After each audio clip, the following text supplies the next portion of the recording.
talk about bladder diaries. We'll go through what they are and why they're so useful to have. So firstly, what is a bladder diary? Basically, it's a record of what fluid's going into your body and what fluid's coming out. And why might your physio ask you to fill out a bladder diary?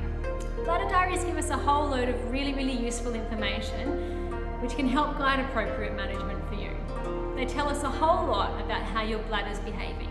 For example, how many times you go to the toilet during the day and night, how much urine your bladder can hold, and whether your urge to go to the toilet correlates with the volume that's in your bladder.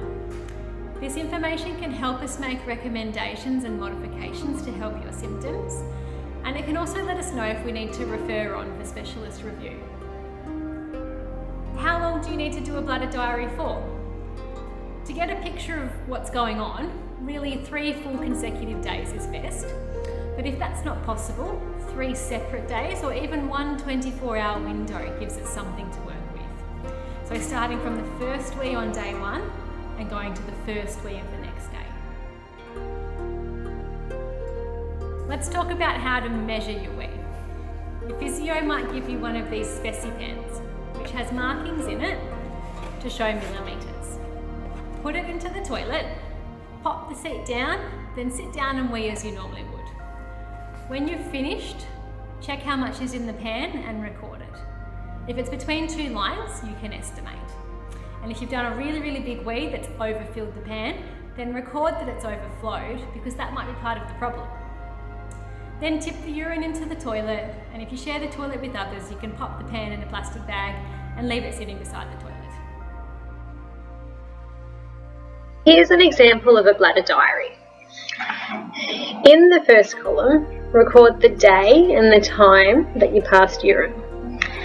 In the second column, record the amount of urine passed in your specipan. The next column is for noting your level of urgency on a scale of 1 to 10, with 1 being pretty much no urge, you might have been going just in case, and 10 being able to hold on for no longer. Then record any episodes of leakage, noting why you leaked. Was it on the way to the toilet, or was it with a cough or a sneeze or other activity, as well as how much. Was it a few drops, or did you lose a full bladder, or somewhere in between? The fluid intake column is really important. We need to know what's going in, when, and how much, in millilitres if ideal. So you might record that you had 250 ml of water at 1 p.m. or 150 ml of coffee at 3 p.m. It's also good to know what your bowels are doing, as your bladder and bowel are really closely related, and sometimes problems with one can cause problems with the other. So in this column, record the time of day that you open your bowels. Then this last column here is for any additional notes. For example, if you felt like you hadn't completely emptied your bladder, or any foods or drinks you think might be irritating your bladder.